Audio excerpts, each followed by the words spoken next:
Benito Mussolini, figura que se tornou símbolo de um período tumultuoso na história italiana, teve um final extremamente brutal e marcante, um episódio que permanece gravado na memória de todos como um dos momentos mais sombrios e chocantes de toda a trajetória mundial. A sua morte, marcada por violência e humilhação, tornou-se uma referência de como o poder, uma vez conquistado e exercido com intensidade, pode ser destruído de forma drástica e cruel. Mussolini nasceu no dia 29 de julho de 1883, numa pequena cidade chamada Parapiu, localizada na região norte da Itália, uma área conhecida por sua tranquilidade e tradições antigas. Seus pais, Alessandro Mussolini e Rosa Maltoni, tinham ocupações e visões de mundo bastante distintas, o que influenciou profundamente sua formação. O pai, um ferreiro de forte convicção socialista e admirador de revolucionários como Karl Marx, nutria uma visão de justiça social e de transformação radical na sociedade, enquanto a mãe, Rosa, era uma professora dedicada, mais religiosa e com uma disciplina rígida que impunha valores tradicionais e morais. Desde cedo, Mussolini foi exposto a uma combinação de educação severa, que buscava moldar sua personalidade com regras rígidas, e a ideias políticas radicais, que começavam a fermentear em seu espírito inquieto. Seu nome, Benito, foi dado em homenagem a Benito Juárez, um líder mexicano que resistira à dominação estrangeira, simbolizando a esperança de uma luta contra opressões externas. Desde pequeno, Mussolini demonstrou uma natureza rebelde, frequentemente se envolvendo em brigas e adquirindo uma reputação de agressivo e desafiador.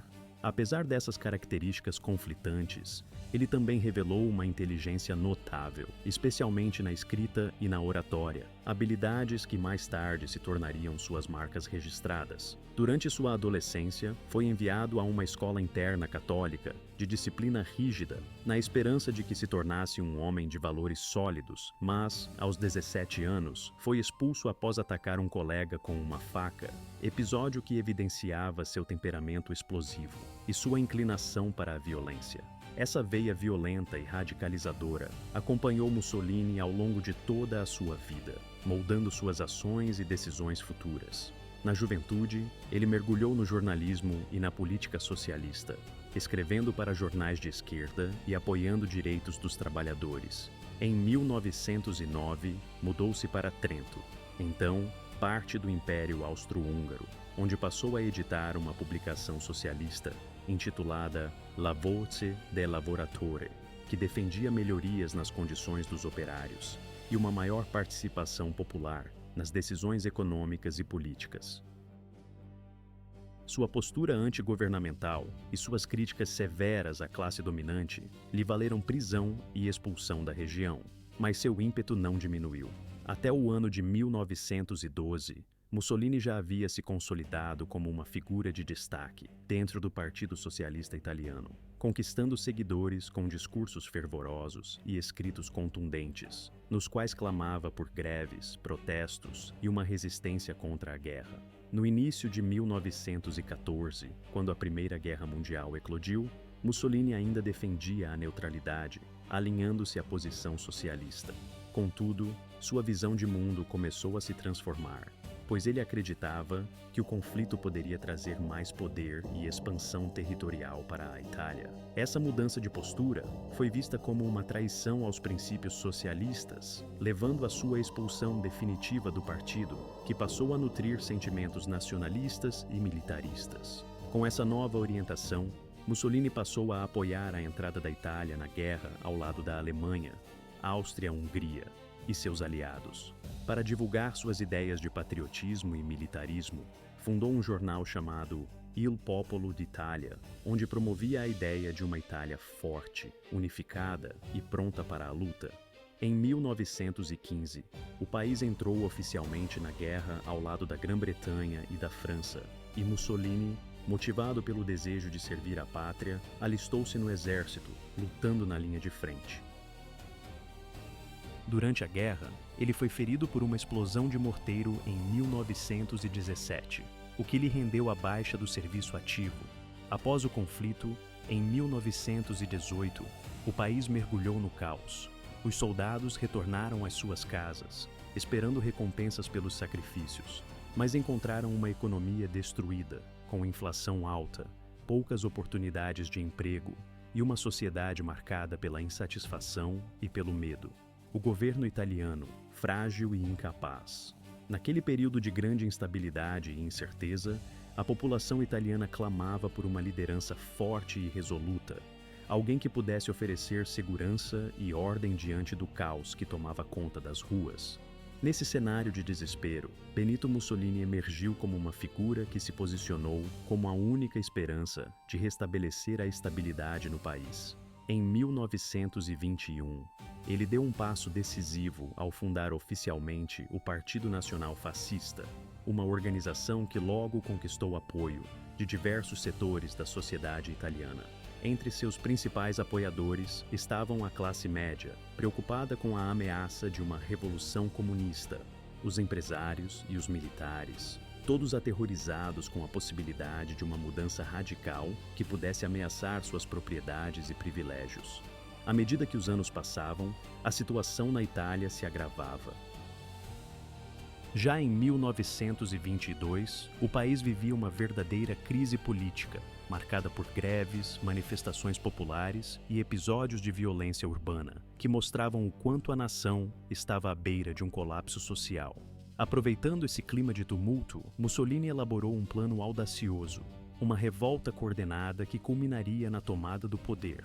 No dia 28 de outubro de 1922, ele e seus seguidores, conhecidos como Camisas Negras, marcharam em direção a Roma, levando uma mensagem clara de que somente a sua liderança poderia salvar a Itália do caos.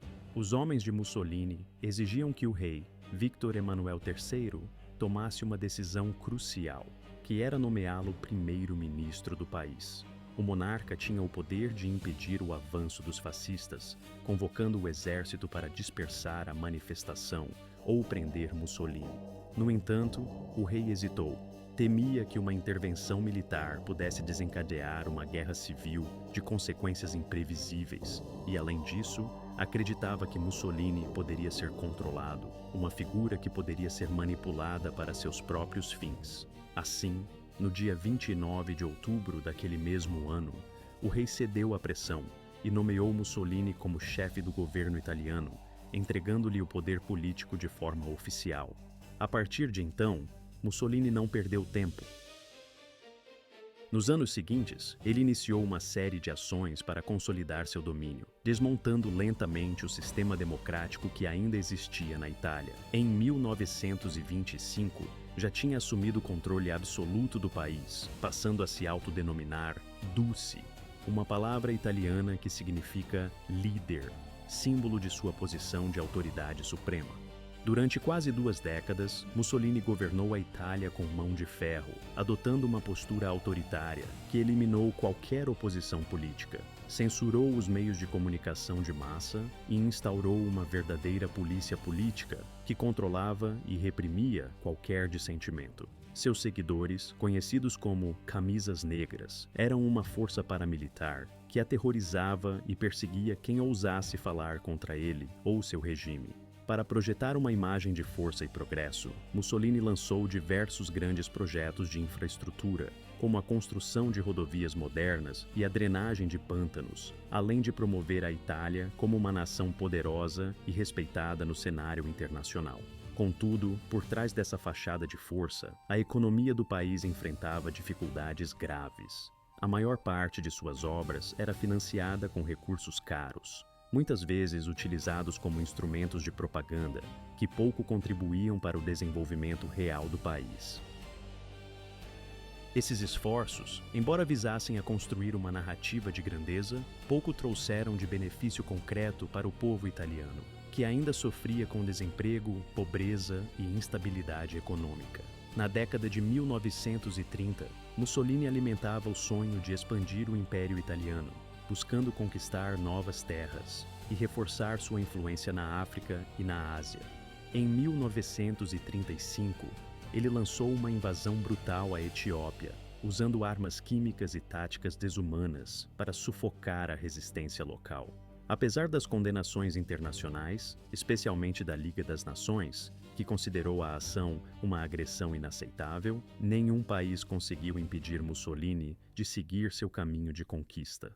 Essa postura de impunidade fez com que ele se sentisse invencível, acreditando que poderia desafiar qualquer poder e expandir seu domínio sem obstáculos. No ano de 1936, a aproximação entre Mussolini e Adolf Hitler, líder da Alemanha nazista, tornou-se cada vez mais evidente.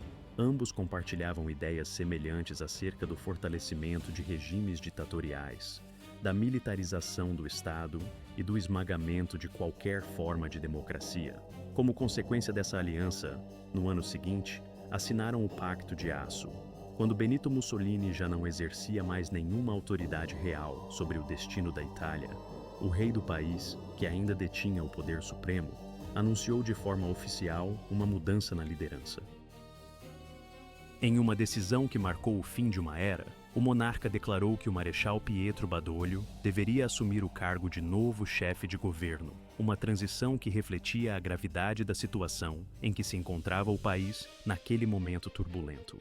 Pouco tempo após essa declaração, Mussolini foi preso imediatamente ao deixar o palácio, temendo que seus apoiadores mais fiéis tentassem resgatá-lo, libertando-o das mãos das autoridades. Para evitar que ele fosse resgatado ou que pudesse estabelecer contato com o mundo exterior, o governo italiano começou a transferi-lo de um local para outro, movendo-o de maneira discreta e segura por diversos locais diferentes. Finalmente, Mussolini foi confinado em um hotel situado na pequena cidade de Perator, uma localidade remota e quase inacessível, situada no interior de uma região montanhosa a uma grande distância das áreas urbanas mais movimentadas. Essa escolha de local foi cuidadosamente planejada pelos seus capturadores, pois a região de Grazo, onde o hotel se encontrava, apresentava uma geografia difícil de atravessar, com caminhos estreitos e de difícil acesso, garantindo assim uma maior segurança para a prisão do ex-líder fascista. Além disso, essa localização remota tinha a finalidade de mostrar ao mundo que Mussolini não tinha contato algum com o exterior, isolando-o completamente do restante do país e de qualquer possibilidade de comunicação com seus apoiadores ou aliados. Com Mussolini fora do cenário político e sem qualquer poder real, a Itália começou a tomar um rumo diferente. No dia 8 de setembro de 1943, o governo italiano deu um passo decisivo ao assinar um armistício com as forças aliadas, marcando oficialmente a capitulação do país na Segunda Guerra Mundial. Essa ação significou que as tropas italianas, que até então haviam lutado ao lado dos alemães, abandonaram a batalha contra os aliados e, em muitos casos, passaram a lutar contra seus antigos aliados alemães, demonstrando uma mudança radical na postura do país. Contudo, a história de Mussolini ainda não tinha chegado ao seu final definitivo. No dia 12 de setembro do mesmo ano de 1943, o líder nazista Adolf Hitler recusou-se a aceitar sua queda e ordenou uma operação de resgate audaciosa, que viria a ser conhecida futuramente como a Operação Carvalho. Essa missão ousada envolveu o lançamento de paraquedistas alemães e o uso de planadores para alcançar o hotel nas montanhas onde Mussolini estava preso. Os soldados alemães, sob ordens claras, sobrevoaram a região montanhosa, desceram silenciosamente sobre o hotel, dominaram os guardas sem disparar um único tiro e libertaram Mussolini, que até então permanecia isolado e indefeso. Este episódio foi uma verdadeira demonstração de determinação e coragem por parte das forças alemãs, que arriscaram tudo para resgatar seu aliado e líder fascista.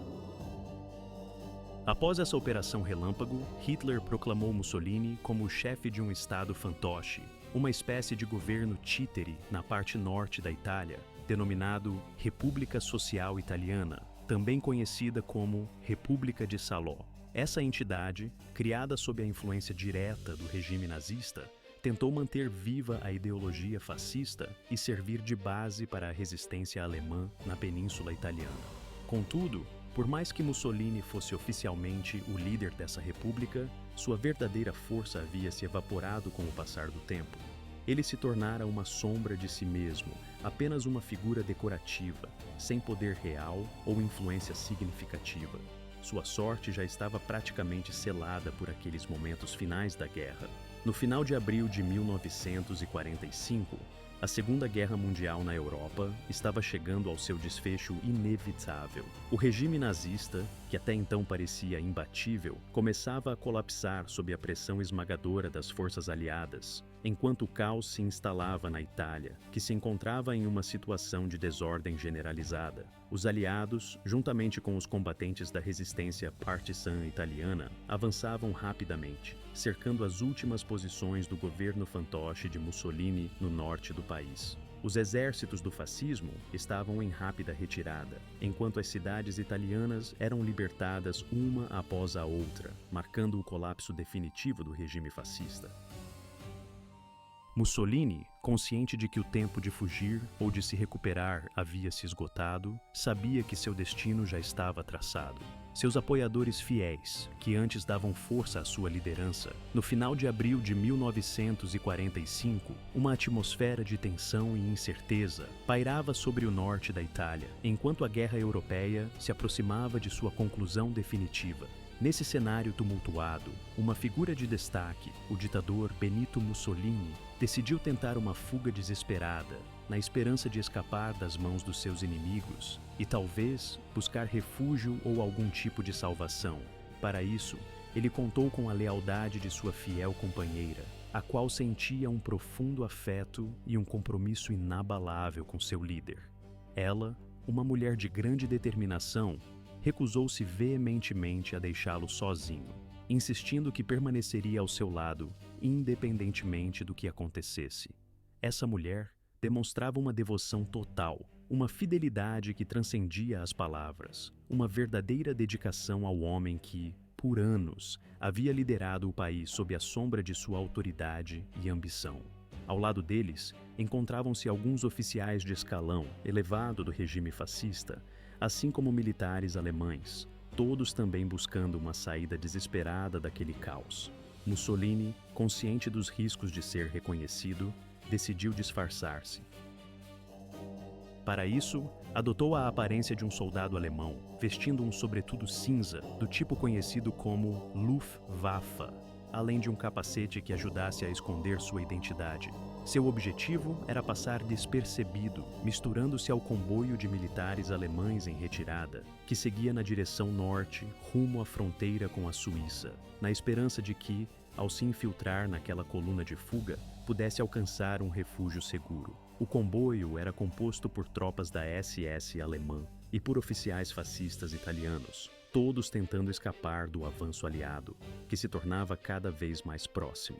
A rota planejada era simples na teoria.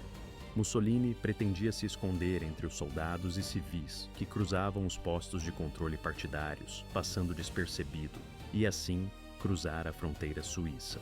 Contudo, o que parecia uma estratégia viável, logo se revelou uma ilusão, pois o destino tinha outros planos. Na manhã do dia 27 de abril daquele ano, o comboio de Mussolini alcançou uma pequena cidade chamada Dongo, situada às margens ocidentais do Lago de Como.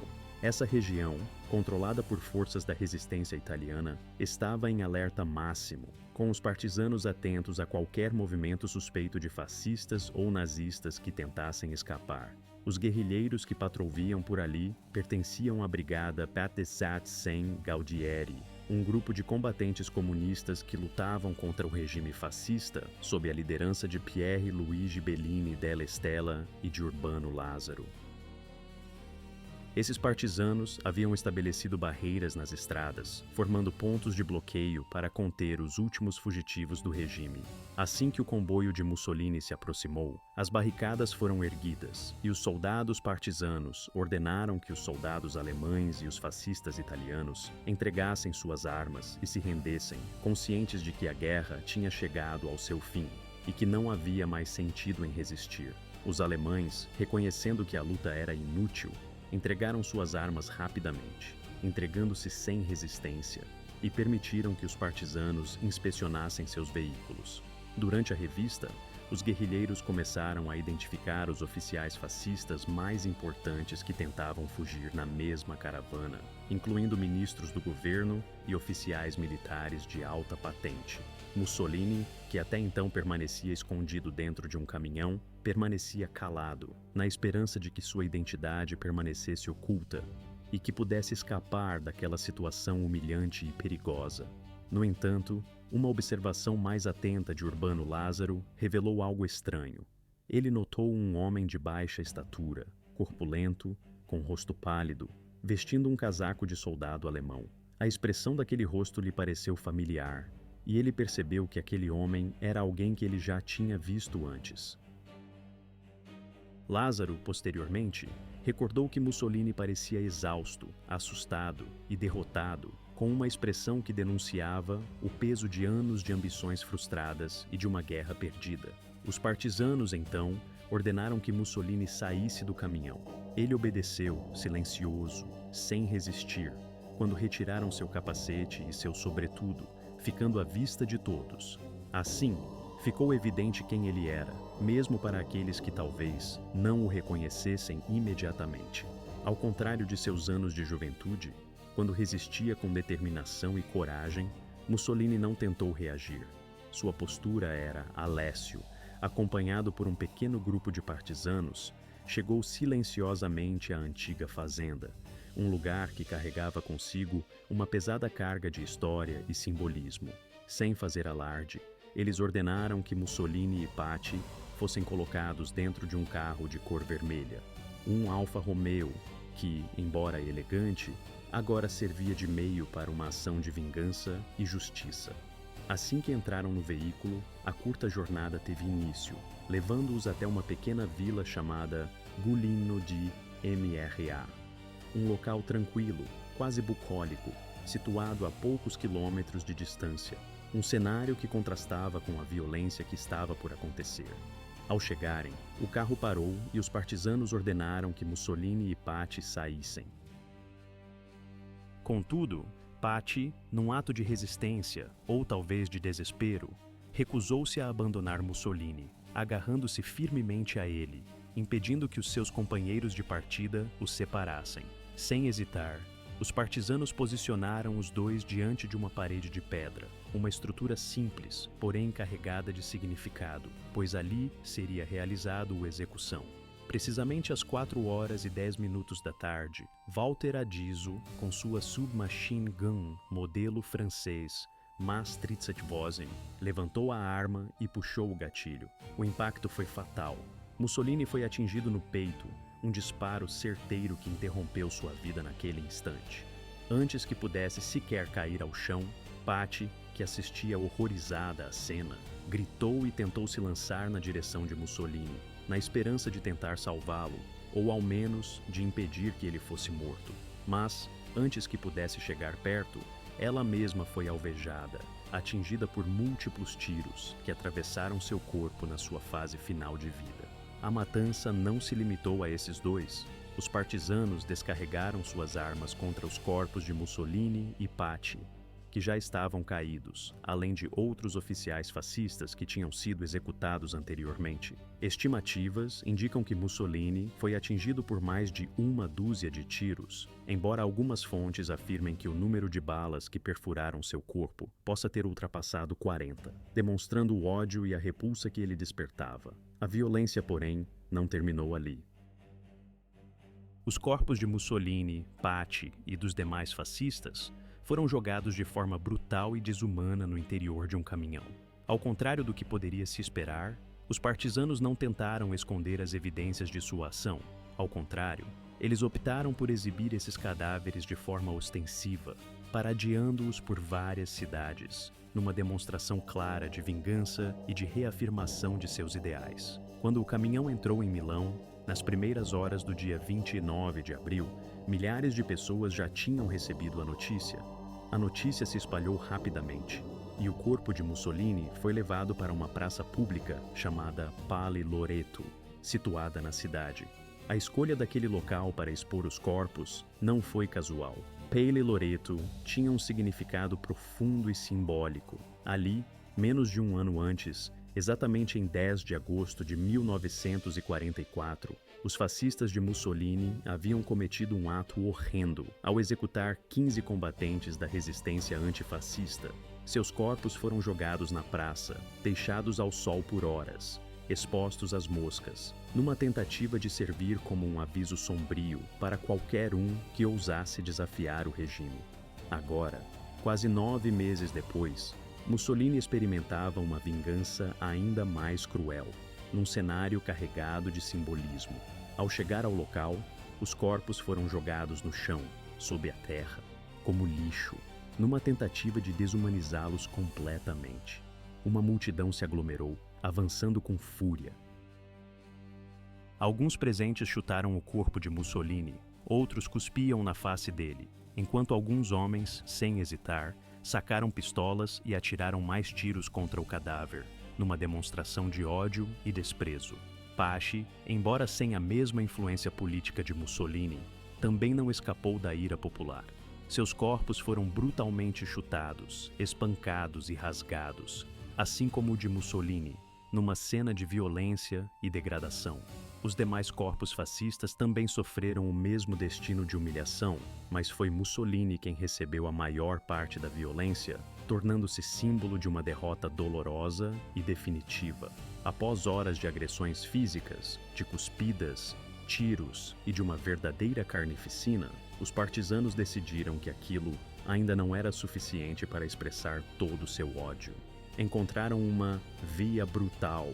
Public display of Mellini's mutilated body was an event that left a profound mark on the collective memory of many Italians. For numerous individuals across the nation, this act was perceived not merely as a gruesome spectacle, but as a form of justice, a symbolic retribution for 2 long decades marked by dictatorship, war, and immense suffering. This visceral image of his body, displayed openly for all to see, represented a moment of reckoning, a visceral response to the oppressive regime that had caused so much pain. After several hours of this macabre spectacle, the authorities intervened, issuing orders for the removal of Mellini's battered remains. His body was swiftly taken down from public view, placed into inexpensive plain wooden coffins that offered no grandeur or memorialization. These coffins were then transported to a local morgue, where the authorities faced a difficult decision: what should be done with a body so fraught with political symbolism? At that time, the prevailing fear was that fascist sympathizers might attempt to recover Mellini's remains, turning his grave into a shrine or rallying point for their cause. To prevent such an outcome, the government chose to bury Mellini secretly, interring his remains in an unmarked grave within the Musso Cemetery, located outside the city of Milan.